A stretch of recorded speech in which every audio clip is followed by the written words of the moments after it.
ایک آرام دہ چھوٹے سے شہر میں میلو نامی ایک شوقین بلی کا بچہ رہتا تھا۔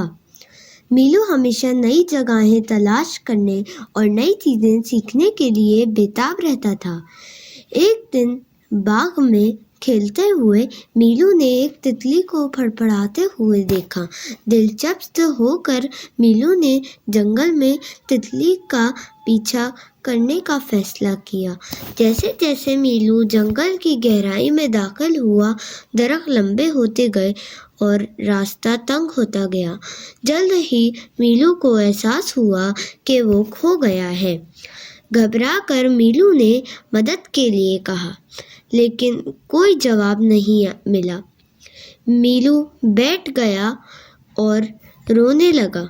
تبھی میلو کو جھاڑیوں میں سرسراہٹ کی آواز آئی۔ پیٹر نامی ایک عقل مند بوڑھا الو نکلا۔ پیٹر نے میلو کی طرف دیکھا اور کہا، چھوٹی، تم کیوں رو رہی ہو؟ میلو نے وضاحت کی کہ وہ کھو گیا ہے اور وہ نہیں جانتا تھا کہ گھر واپسی کا راستہ کیسے تلاش کیا جائے۔ پیٹر نے مسکراتے ہوئے کہا، فکر مت کرو میلو، میں گھر واپسی کا راستہ تلاش کرنے میں تمہاری مدد کروں گا، لیکن پہلے میں تمہیں ایک کہانی بتاؤں۔ میلو ابھی تک سونگ رہا تھا، بےتابی سے سر ہلایا۔ پیٹر نے شروع کیا، ایک دفعہ کا ذکر ہے، ایک نوجوان الو تھا جو اپنے گھونسلے سے باہر کی دنیا کو تلاش کرنے کے لیے بے چین تھا۔ ایک دن وہ بہت دور تک اڑ گیا اور اپنے آپ کو جنگل میں گم پایا۔ ڈر گیا اور اسے سمجھ نہیں آ رہا تھا کہ وہ کیا کرے، لیکن پھر اسے اس کی ماں کی دی ہوئی نصیحت یاد آئی۔ اس نے اسے کہا تھا کہ پرسکون رہو اور دریا کی آواز سنو، دریا اسے ہمیشہ گھر لے جائے گا۔ میلو پیٹر کی کہانی غور سے سنی۔ پیٹر نے بات ختم کی۔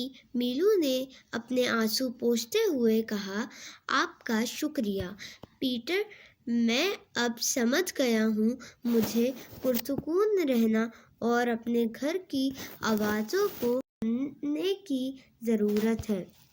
پیٹر کی رہنمائی کے ساتھ میلو نے غور سے سنا اور جلدی ہی جانی پہچانی آوازیں سنیں۔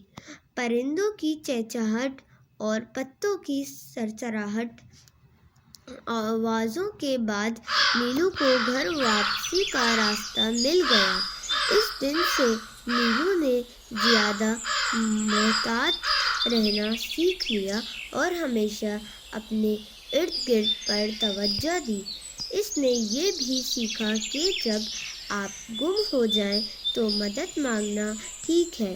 سب سے اہم بات، میلو نے سیکھا کہ چھوٹی سے چھوٹی مخلوق بھی قیمتی سبق سکھا سکتی ہے، اور اس طرح جنگل میں میلو کی مہم جوئی نے اس تجسس، بہادری اور دانش مندی مشوروں کو سننے کی اہمیت کے بارے میں ایک قیمتی سبق ملا۔